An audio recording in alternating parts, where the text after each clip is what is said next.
ameessa hin guune onnee sabaa keessaa. Riqicha hin jigne imala ce'umsaa yoo aadu akka leencaa harqaa akka qeerransaa baroodee bookisee mataa diinaa cabsee alagaa naasisee dhugaa sabaaf galchaa. Hiddi gootaan citu goota dhalchaa. Goota gaafa lolaa arjaa gaafa tolaa.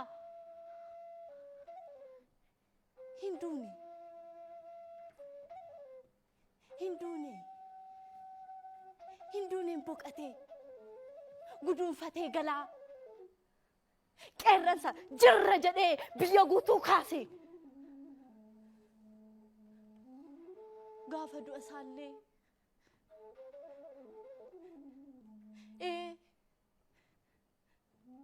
gaafa du'a isaallee biyya guutuu kaase.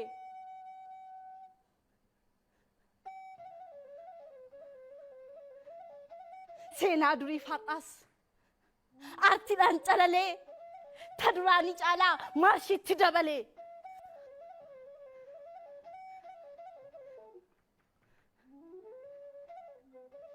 Hinduftaaf si eegne.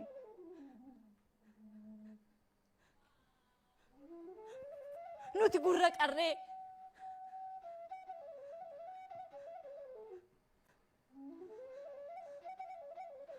Akka albeen diinaa si qalee yoon barre.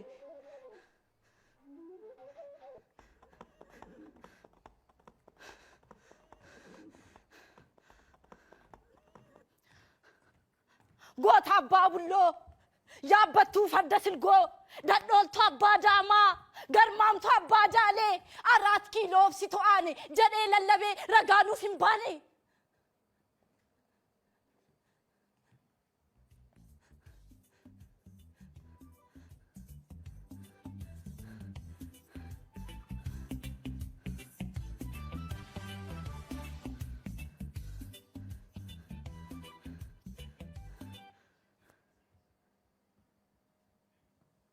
Sabni dhugaa kee dhabus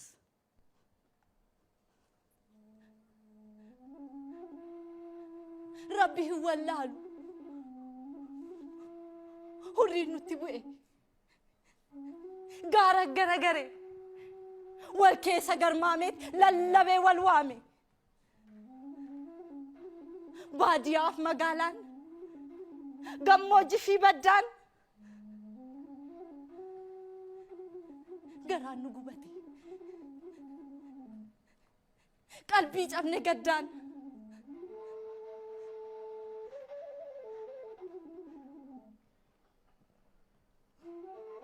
Ilma sabaaf qaalii ati Oromoof nama addaa qomoorraa hin haftu gaaf gammachuuf gaddaa. Raayyaa fi asaboo har'asii dhundhumu warri sabboo goonaa kontoomaa daarimu sii dheebotan har'as akkamii sittimu. Ituu fi humbanni bu'eessiif maraata. Maccaa fi tuulamni har'as si gaafata.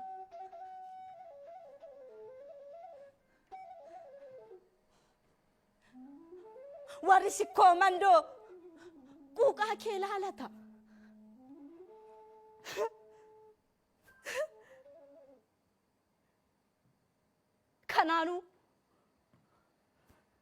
Kanaanuu diinni har'as homa galtu se'ee abjuun si sodaata.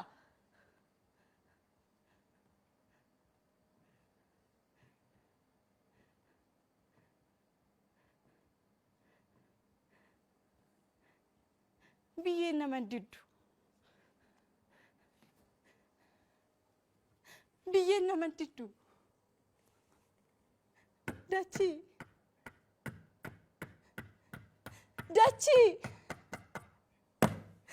Dachii gasi qabe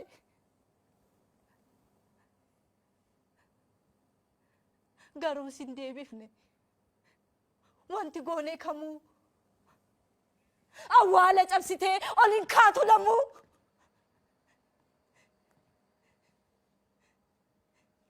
iyya siif iyyine gurri keen dhageenne ijji kee banamee nu arguu hin dandeenye arrabni kee cabee afaan lugaamame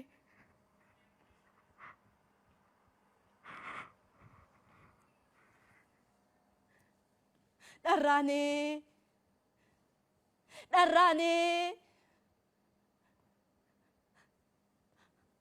hawwinus ukkaamsan ifa kee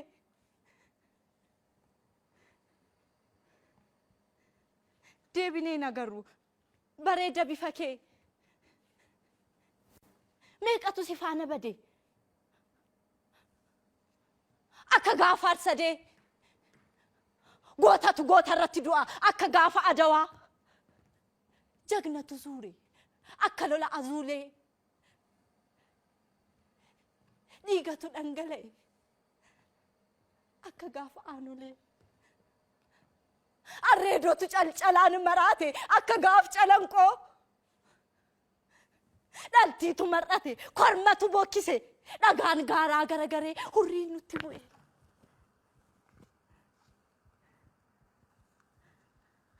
gootarraa nafanii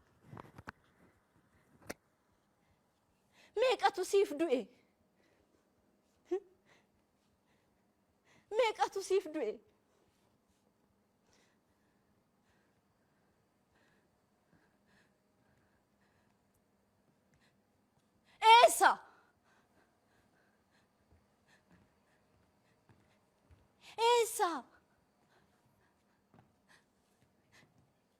eessa dhaqee qaroon ilmi Taaddee Birruu sanyiin Shaaroo Lammii fiixaan Agarii Tulluu goonni akka Garasuu onneen akka Baalchaa goota roorroon sarmine akka Baaroo Tumsaa kallacha artiistotaa Firiin Looree Tsaggaayee Gabramadiin Qawweessaa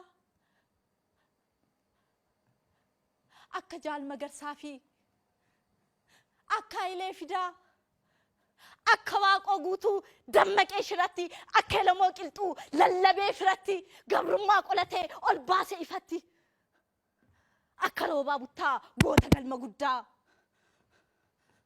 Firii Abdiisaa Aagaa fiixaan Nadhii Gammadaa akka Leenjisoo Diigaa qabee diina harkaan adulii naasisee akka maarramee harqaa onnee sodaan beektu akka Caalii Shonee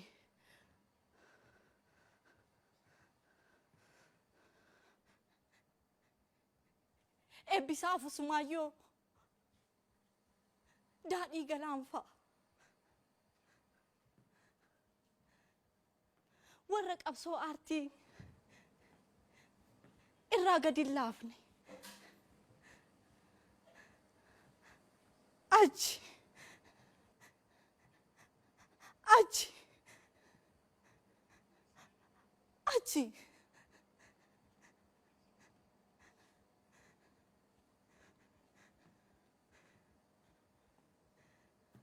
achi dhaqee jenneeti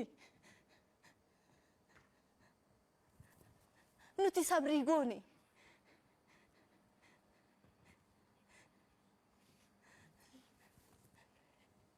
laaluuf dhaqe malee daraaraa kafanii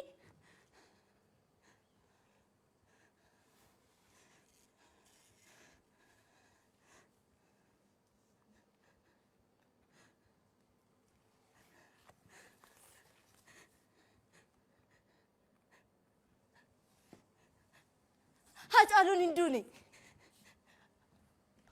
goonni kee hin duune Oromoo amanii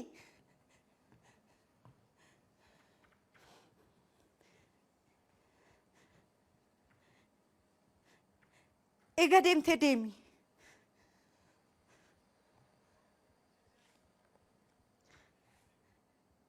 eega deemtee deemi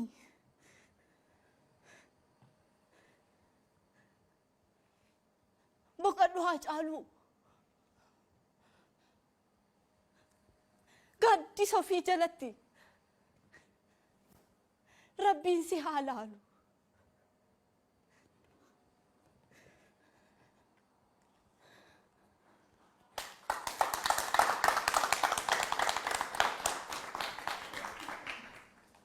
Dureetti. Nagaa. Naguma. Baga nagaan dhufte. Baga nagaan nu edda. Bareeda. Bareeda. Yaada gabaabduu isheen sii kaasa. Ani dandeettii keetti irratti homaa shakkii tokko hin qabu. Jechuun akka dandeettii qabdu akka dandeettii aktiingii qabdu marsaa tokkoffaas lammaffaas har'as natti agarsiisteerta. Kana jala mureen sitti hoo barbaada. Jala muree jechuudha. Taphachuu akka dandeessu na amansiisteerta jechuudha. Garuu immoo dureettii aktiingii akkasii akkuma maqaa keetii dureessa ta'e kana akkuma na agarsiistu akaakuu kan biraatiin immoo si ilaaluun barbaada. Sigalee fakkeenyaaf namni waan inni tokko irraa bareede yeroo hunda akaakuma sana qabatee hin deemu miti. Wanta biraatiin wanta si qoru immoo wanta sirriitti si proof gochuu danda'u sirraa arguun barbaada. Which means fakkeenyaaf amma kana barsaa tokkoffaas lammaffaas sadaffaa kanas moor wanta traajik ta'e kan taphachaatu jirtu jechuudha. Fakkeenyaaf yoomi kan inni koomeediidhaan si argu. Sigalee yoom akka kan akka maayim aktiingitiin paantomaayimiin yooman si arguu danda'a. Kana sirriitti itti yaadi. Tole? Kana sirriitti itti yaadi.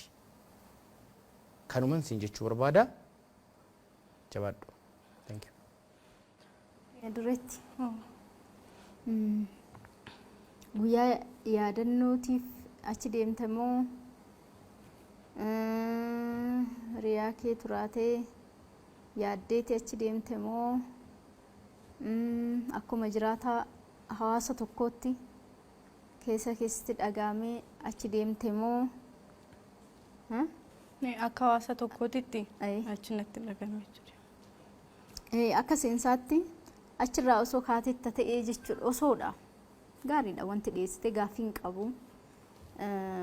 Garummoo dureettii guddachaa deemtu arguu barbaanna. Kanaaf kaa'umsa kee irratti hundoofne si wajjin turuu dandeenya jechuudha. Sanaafiin si gaafadhe beekamaadha. Eenyu akka taatee achi deemaa jirtu silaa haadha taatee hin deemne, haadha isaa taatee hin deemne, hiriyaa isaas taatee hin deemne, hiriyaa dhiyoo taatees hin deemne jechuudha. Garuu akkuma ilma Oromoo tokkootti waan si dhagahame iddoo sana deemtee jechuudha. Gaariidha. Wanti baay'ee siin jedhu hin jiru. Waan tokko qofa na yaadachiisee jechuudha. Yeroo ishiin hojii kana qabattee dhuftu yeroo naannoo Hacaaluun wareegame sanatti artistoonni walitti qabamanii waan haasa'aa turantu jira. Bulchiinsi magaalaa Finfinnee walitti qabee isaan jechuudha. Isaan keessaa Abbabaa Baachaa Hacaaluun zakkiruutu bakka. Artistoonni Oromoo Hacaaluu yaadadhaa hojjedhaa isaaf isarratti hojjedhaa jechaa ture. Sana keessaa sirboota hojjetamaa turan irratti dabalata. Ati immoo gara waltajjiitti fiddee bifa kanaan akka isa yaadannu nu gootee jirta. Galatoomi. Egaa si duubas nama jiru sana hin beeknaa mitiire nama hojii kana si qopheessu. So lamaanuu keessanuu jabaadhaa. Ati akka taatootti taatoo cimtuudha. Garuummoo kana caalaa immoo akka muleessiin jedhe wanta biraatiin si arguu barbaanna. Kana booddee jechuudha. Isa itti yaadi. Dhiyeessii kee irratti wanti addaa hin jiru. Deddeemsa baay'iste malee wanti addaa anis hin jedhu hin jiru. Jabaadha. Anis yaada adda ta'e yookaan komii hin qabu. Akka ciminaatitti wanta ani sirraa barachaa jiru taatummaan diteelii gadi fageenyaan akkamitti hojjetamuu danda'a.